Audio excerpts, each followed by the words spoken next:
2020. Where do I even start? 2020 was a year like no other.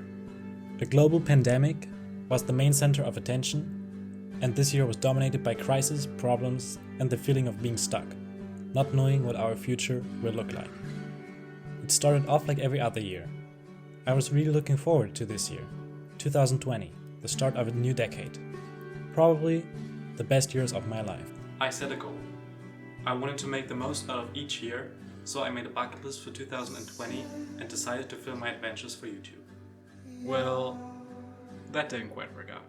On the top of my list were things like traveling to at least 2 new countries, a spontaneous trip with my friends, or visiting a big concert for the first time in my life and trying out 5 new restaurants in my city. But it was also important for me to lower my negative impact on the environment. So I challenged myself to buy everything, if possible, used, or find a sustainable alternative. So, what did I do? I started the year off by making a myriad of plans with my friends. We went thrift shopping and tried new foods. And in February, I decided to ditch the traditional carnival celebrations, which happen each year around this time in my region of Germany, and which are basically just an excuse to dress up and get hammered, to go traveling instead. My friend Alex was going to fly all the way from Missouri, United States, to travel with me through Italy. And what can I tell you? We had a blast. Eating gelato, pizza, and pasta all day, while visiting historic monuments and picturesque city centers. We stayed in the most beautiful Airbnbs and probably had a little too much alcohol. That way, we traveled Rome and Florence until we arrived in Venice and were informed that all tourist attractions were closed due to the coronavirus, a apparently contagious lung disease which originated in Wuhan, China. Venice was one of the first hotspots in Europe, and this was when shit hit the fan. After a one-night stay in Milan, where we only left the apartment to eat food in a beautiful restaurant, we flew back home. 2 weeks after that, my school was closed due to cases of the coronavirus. Wasn't me though. We didn't know a lot about it. However, the assembly of big crowds was forbidden, and a concert that I was really looking forward to was cancelled. The first of many plans for 2020 that weren't going to happen.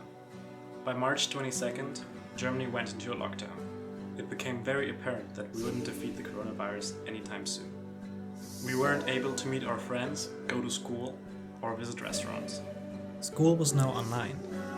Driven by the need to do something with all of my new one time, I started a number of projects, such as paintings, riding my bike, building a recycling bin, or cooking and baking loads of little snacks. That time passed relatively quickly, and restrictions were eased a couple of weeks before summer break. Most of my friends graduated, I passed my driver's license test, and worked a lot. I was even able to travel with my family to Denmark.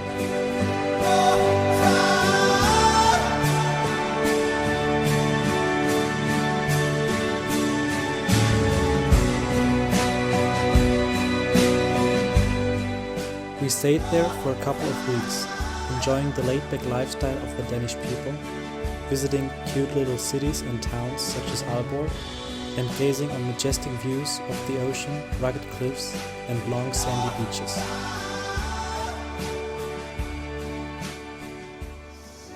Back home, life seemed to be back to normal. I even went back to school with little restrictions such as wearing a mask. Time passed, and we were able to do a trip to the Bavarian Alps during fall break, which was originally planned for spring break. And let me tell you, it didn't disappoint.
the first time in my life, I climbed the whole S mountain, which was one of my goals for 2020. We also visited the beautiful castles of Schloss Neuschwanstein and Schloss Linderhof.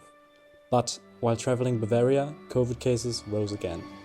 Once we arrived back home, Germany went into a lockdown light, which basically means that all restaurants had to be closed, touristic travel was forbidden, and all events were cancelled.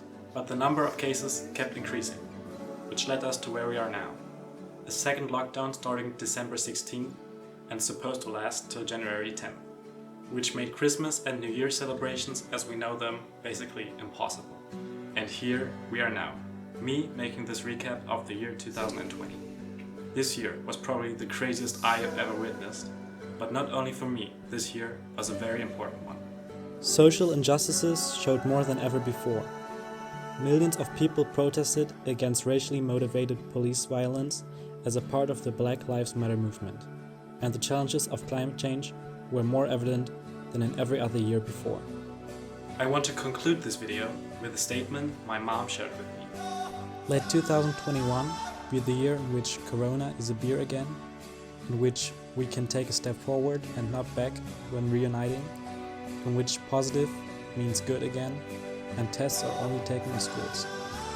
A year in which isolation is used for cables and houses, not to prevent the spread of a disease, in which we wear masks to celebrate Halloween, and in which Donald is finally associated with ducks again.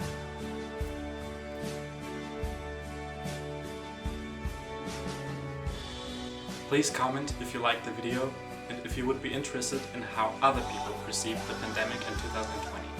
I would love to make a second video in which I would interview a couple of people regarding their views and experiences on 2020. Thank you all for watching this video, and it would mean a lot to me if you would consider subscribing. Also, check out my Instagram. Thank you guys for watching. Until the next time!